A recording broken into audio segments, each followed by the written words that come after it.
Hello everyone, this is Roxas1359. Welcome back to Let's Play The Legend of Zelda: The Wind Waker. Last time, we ended up hitting Orca 500 times, earning ourselves a piece of heart, and watering some trees, getting ourselves another piece of heart. In this episode, we're going to be getting all the loose little treasure charts that I've been missing.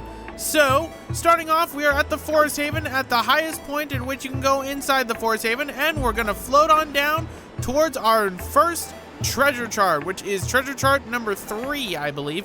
Pretty much out of all the treasure charts we get inside this video, only one of them will contain a piece of heart, which is one of the last pieces of heart we need in the game. Every other one will contain only 200 rupees, which means I'm not really going to be going after them, and I'm just going to probably get them off screen because we have more than enough rupees in order to pay Tingle to decipher all the remaining Triforce charts in the game, which is the last thing that I need money for. Otherwise than that, we have done everything in this game that requires money. We've finished up the auction house, we've bought everything from the Beetle shop ship. I mean, I could get the gold membership from Beetle, but that just fills you up on all your consumables. Anyway, for our next treasure chart, you need to play the Squid Hunting minigame again. Even though we ended up getting the treasure chart and the piece of heart way all the way back in, I think it was part 6, we still have one last treasure chart to get from this man. So, let us try to find our squiddies. So much sploosh. Oh! And out of all 24 cannons, we managed to beat the game.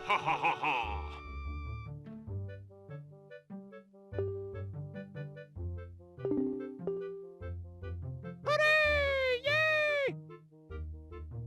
You're welcome.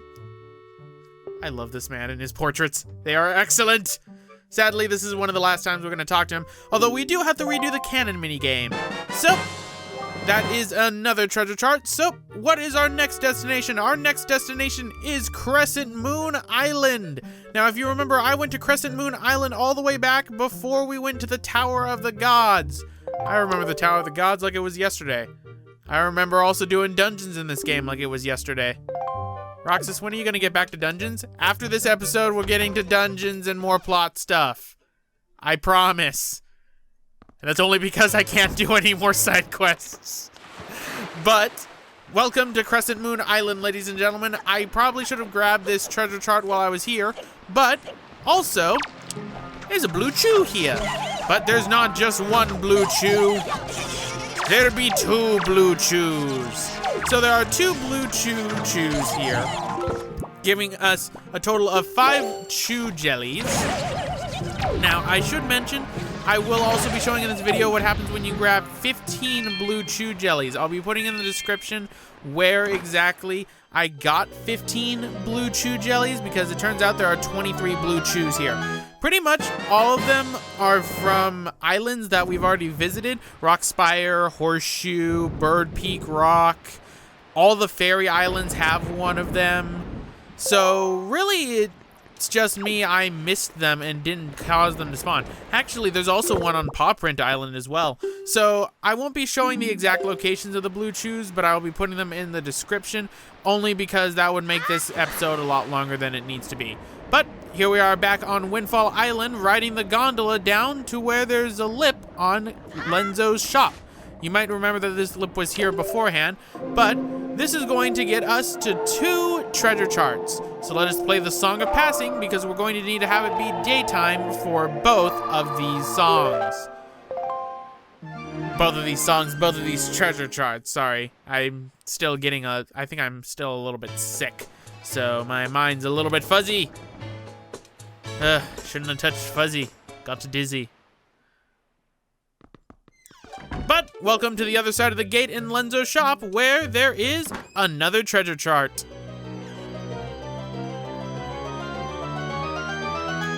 And here we are. That makes another treasure chart. This one will give us 200 rupees. Pretty much we have all the specialty charts except for one in the game too, so we're pretty much golden. But go through here. get a purple rupee too, so it's always nice to get a little bit of money, which is good because we have to play that cannon minigame again on Spectacle Island. Now pull out your deluxe Picto Box. You're going to need the deluxe Picto Box for this next set of treasure charts, because what we're doing is we're gonna spy on Lenzo and see if he's got a girlfriend. Yeah, I know, we were doing that to other people earlier in the game, and now we're doing it to Lenzo. Link has no concept of privacy in the slightest. And is anyone really surprised? But be careful while you walk right here, because if you get too close, then you will trigger it to where you can't get this photograph. So, let's take it. Let's take 2 for posterity's sake. All right. And there we go. But if you get too close, these two will stop talking to each other because they'll realize that Link is there. So you have to take it from a distance, and you need the deluxe Picto Box in order to take the photo. So keep that in mind.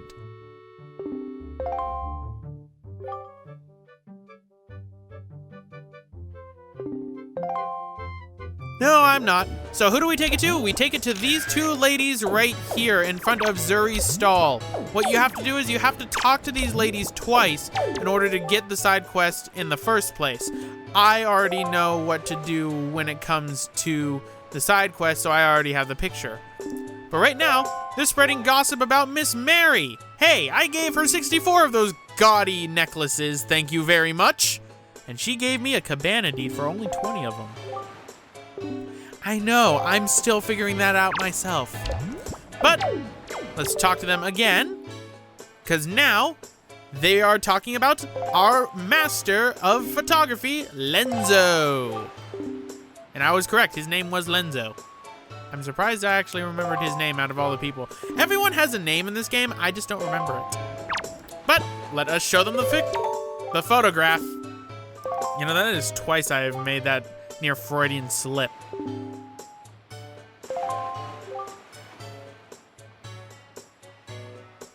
Really? You can insinuate they have a girlfriend, that he has a girlfriend through this photo. I don't see how you aren't, but I mean, I guess I've set you 2 straight, so you're gonna give me a reward. So, thank you.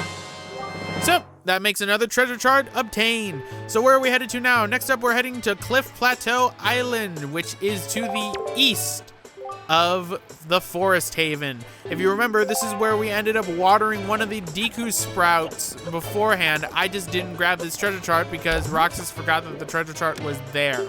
So, let us cut to the island right now. Here's the chest. It's available here at any time. That's why I didn't show off the cave system, because let's face it, I showed it off in the last part. So, that's another treasure chart. So where are we gonna head off to now? Next up, we're gonna head off to Eastern Triangle Island to find a salvaging team that is gonna be right next to the island, because they will give us another treasure chart for simply talking to them. You know, it's always kind of those people. So here we are at Eastern Triangle Island, and here is the salvage team that will give you another treasure chart. So let's talk to them. Hello.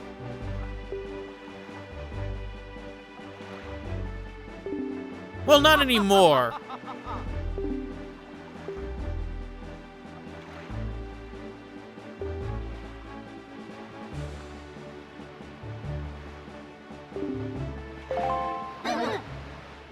I like this man already. He's wearing a Speedo and a scuba diver's helmet, but he doesn't go underwater.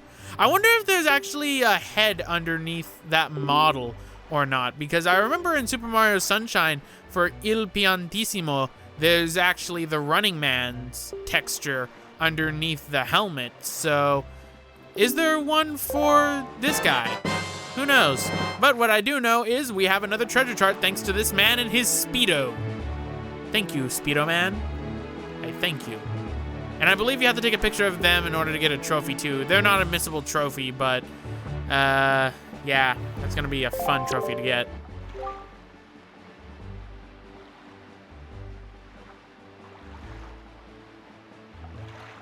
Yeah, I know how to work treasure charts. I've done this beforehand. So where are we going to next? We're going back to Windfall Island. I know, I'm not very efficient when it comes to this. Because on Windfall Island, we have the only treasure chart that's left in the game that's not in a dungeon that will give us a piece of heart. So, let us cut back to Windfall Island, and what we have to do is we have to take a picture of the girl who was talking with Lenzo beforehand and show it to her. So, let's take a picture of her. She is in front of the potion shop. This will also count as the figurine if you so need it. But, let us show the pictograph.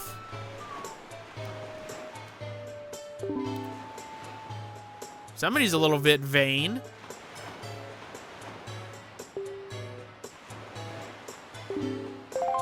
And treasure chart 33, the only treasure chart left in the game that's not in a dungeon that contains a piece of heart. With this, we will only have 3 remaining. And what is with the people on this island giving away their son's possessions? I'm glad my mother doesn't live on Windfall. But next destination is Spectacle Island with this man again. So, 50 rupees per game, and more of this. Whoa, whoa, whoa.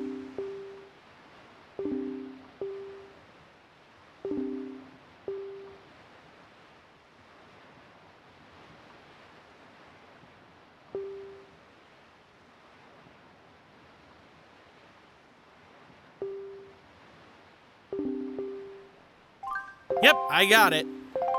So, another round of this. Make sure that your aim is true. Mine, unfortunately, is not. Too high.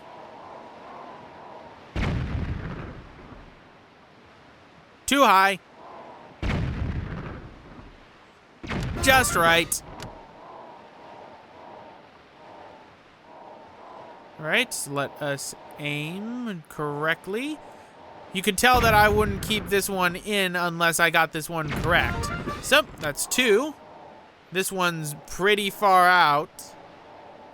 So, let's go up a bit more. 50. Perfect. $44. Nope, didn't get it. All right, let's try a little bit higher. 46 perhaps. I don't want to fail when I'm this close. Let's try 49 degrees. Perfect. And time for the last one. So, 43. So close. My last cannonball. If I screw this up, it's another 50 rupees. So 41 degrees. And success out of all my cannons. Wow, that was impressive.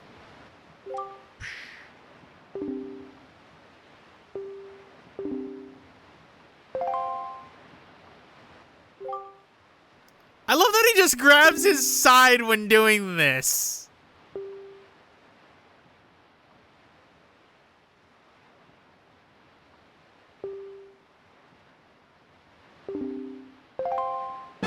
And we get our final treasure chart of this episode. So what are we going to be doing for the rest of this episode, ladies and gentlemen? Well, we're going to be getting ourselves the result of getting 15 chew jellies and then going after that piece of heart. Yeah, thanks. I'm gonna miss you, Mr. Kaboom Sploosh Man. I know you have an actual name, but I can never be bothered to ask about said name. You were fun while you lasted. So, goodbye, and back to Windfall we go. So, make sure you have 15 chew jellies and go into the potion shop. Because it's time we create one of the best potions in the entire game. Here you go. Chew jelly.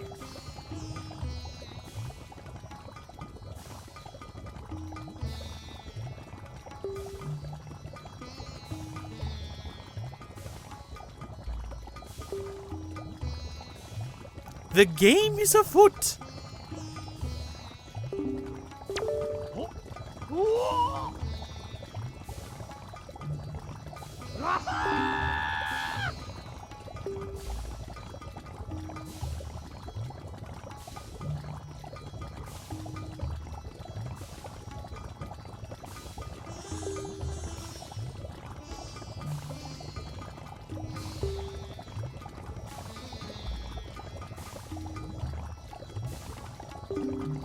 Wait, but you created green potion earlier in this playthrough. Has it been years since I started this playthrough?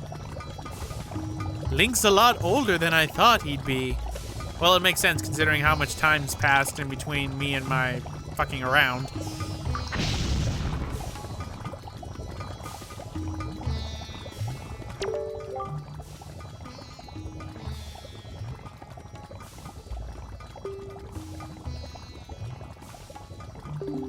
And we obtain Blue Potion. Blue Potion is the best potion besides Grandma's Soup because it restores both magic and restores your health. It restores more health than a red potion does. A red potion only gives you another 8 hearts, while Blue Potion will fill you up to max, I believe.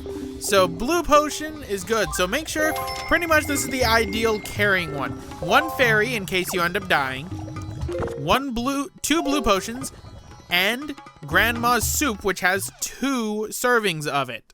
So pretty much we have the best one ever. So let us now cut to the bottom 5-star Isles, which is in the lower right-hand corner of the map, and grab ourselves this piece of heart. But anyway, guys, I'm going to be ending it off right here. This has been Roxas1359, and I thank you all for watching as I constantly go through these side quests. But it's about time we get to some plot, ladies and gentlemen. Next time, we're doing plot on the Great Sea and finally going to be taking care of Headstone and Gale Island. See you all next time.